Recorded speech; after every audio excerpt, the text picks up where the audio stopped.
Pessoal, tudo bem?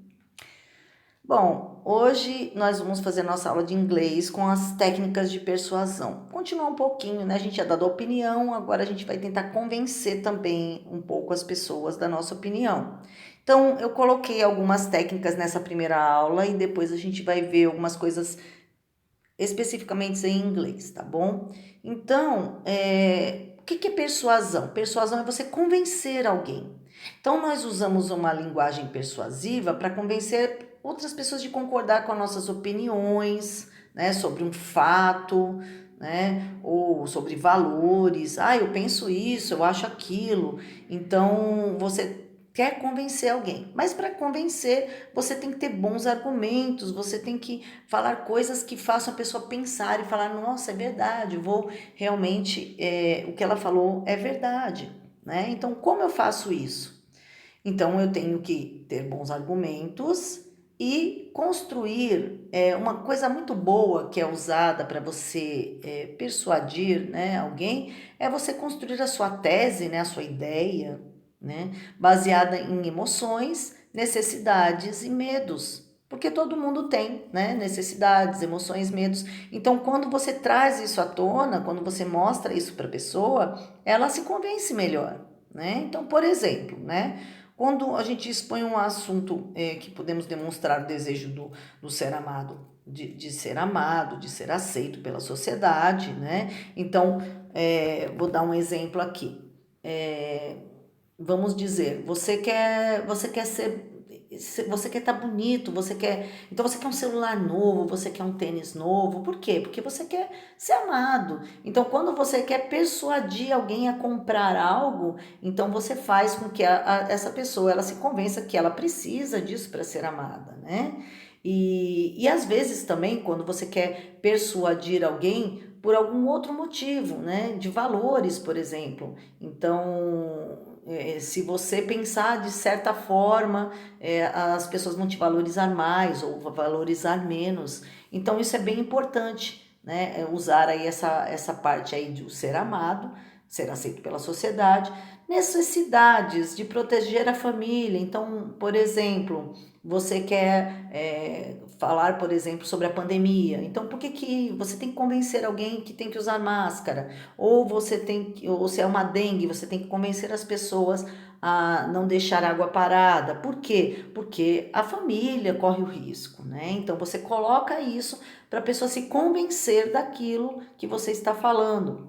E também os nossos medos. Então, você pode ter o medo de não ficar saudável, de ser assaltado, medo de alguma outra coisa. Então, quando você coloca isso, geralmente os mesmos sentimentos que a gente tem, outras pessoas podem ter também.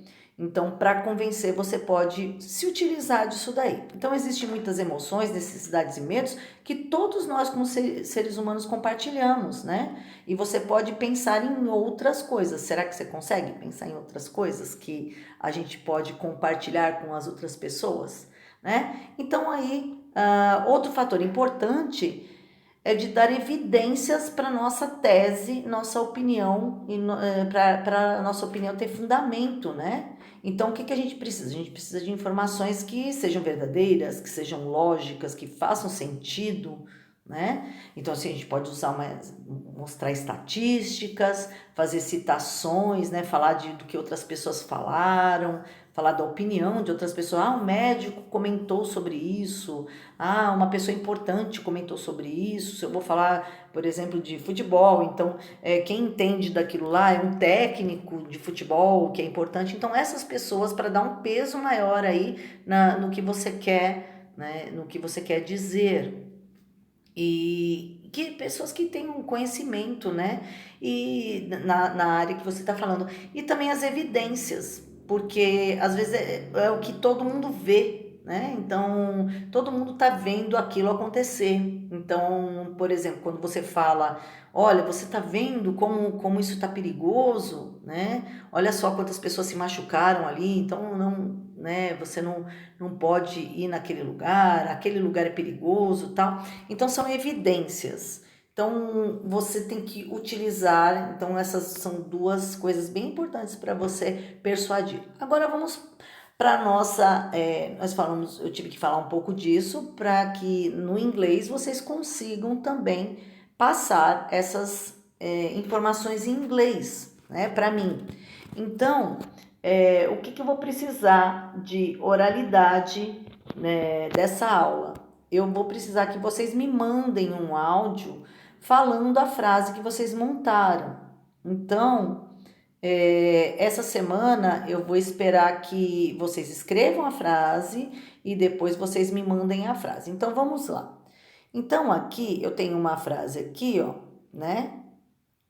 The legislator agree to permit abortion at any time for a mother undergoing psychosocial distress, a nebulous terms that allows healthcare total leeway to approve the procedure. Então, aqui ele está falando aqui, né, que a legislação aí concorda a permissão aí do aborto em qualquer momento para a mãe, né, se ela tiver aí sobre como se diz, sobre um estresse, né? Não é bem um estresse, eles chamam de estresse, é tipo uma aflição, né? Uma perturbação psicossocial da mente e em relação à sociedade, né? Ou seja, a pessoa não consegue lidar com outras pessoas, psicologicamente ela não está apta para lidar com outras pessoas. Esse termo, né, é um termo que eles falam, um termo nebuloso, a nebulous term, né, que permite aí que os trabalhadores da saúde, os profissionais da saúde, né, façam normalmente o procedimento de aborto. Aqui em português, né, aqui ele vai falar que na última semana, dia 10 de agosto de 2020, na França, foi aprovada uma lei sobre o aborto. Nessa lei, uma mulher até com 9 meses pode praticar aborto, né? E é claro que muitas pessoas não concordaram com isso. Por quê, né? Porque o bebê já está formado e você vai acabar o quê? Tendo que matar o bebê se você for fazer um aborto, porque ele já está vivo, ele já está grande. E por que isso aconteceu lá na França? Porque as pessoas que queriam essa aprovação, eles alegaram que esse termo aqui, ó, né, que é o psychosocial distress, né, que ele é o quê? Ele é um termo que gera muita dúvida, porque pessoas que sofrem de doenças terminais, pessoas que não têm mais condição de lidar com a vida, então elas poderiam fazer um aborto, né? Porque elas não têm condição de cuidar de um bebê, então elas poderiam fazer isso. Porém, esse termo, ele não significa só para pessoas de doenças terminais, ele pode ser um termo que a pessoa pode estar com uma depressão profunda, um estresse profundo e ela não quer ter o bebê porque ela não quer cuidar dele, fisicamente, psicologicamente ela não tem como interagir, né? Por isso que é social, não tem como interagir com o bebê.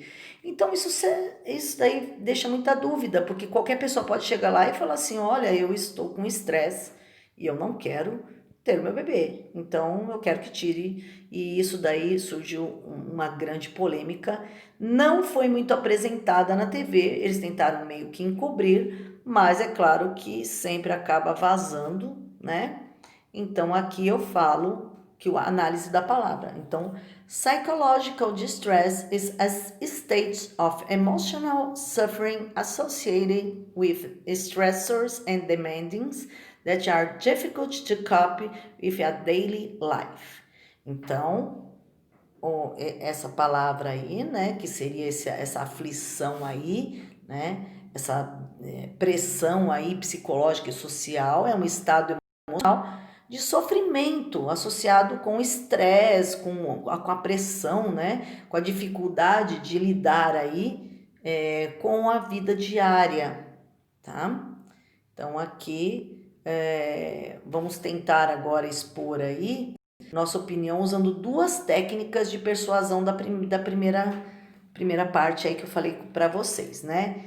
Eu quero que vocês façam uma frase que seja baseada em emoções, necessidades ou medos, uma dessas coisas. Não, nós precisamos disso, por isso é certo. Isso é muito importante, né? O amor, então algum tipo de sentimento, algum tipo de emoção, algum tipo de medo, tá?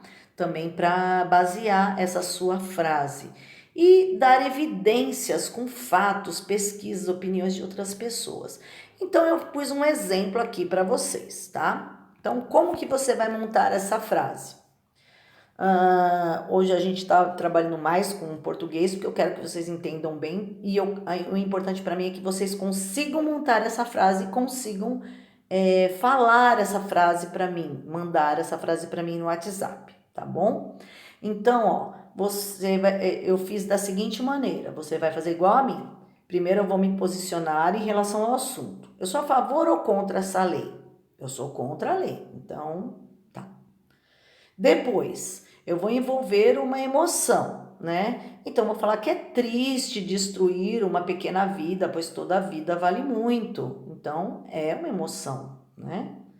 Depois, eu vou dar uma evidência, né? E aí, eu vou falar, de acordo com o bispo, isso aí eu fiz uma pesquisa, né? Então, de acordo com o bispo francês Bernard Genox, né? Esta lei, que aliás é um bispo francês, né? Essa lei é um disfarce do mal pelo bem. Então ele está falando que as pessoas estão falando, é para ajudar e ao mesmo tempo, na verdade, não é para poder todo mundo fazer o que quiser, né? Então, olha, eu usei aqui, ó, eu falei o assunto, aí eu envolvi a emoção e dei a evidência, que é isso que eu quero que vocês façam, né? Envolva a emoção e a evidência. E aí eu vou montar, aí no caso eu vou montar aí a frase usando tudo isso que eu falei. Então, ó, aí eu montei a frase inteira. Na minha opinião, essa lei é desumana, pois uma criança é uma vida e toda vida é importante. O bispo francês Bernard Genox também conhece as más intenções dessa lei e disse: essa lei é um disfarce do mal pelo bem. Então, tudo o que eu tinha que fazer. Dei a minha opinião, mas tentei convencer. Como que eu convenci? Com emoção e com evidência de uma outra pessoa importante concordando comigo, tá? Depois que eu fiz isso, ó, agora eu vou fazer em inglês. In my opinion, this law is inhuman, né? Because a child is a life and all life is important. French Bishop Bernard Genox also knows the evil intentions of this law and said, this law is a disguise of evil for God. Bom, aí eu não sei falar alguma das palavras. O que eu vou fazer, né? Eu vou fazer tudo isso, vocês vão fazer tudo isso que eu fiz. Depois que vocês fizerem tudo isso, o que vocês vão fazer?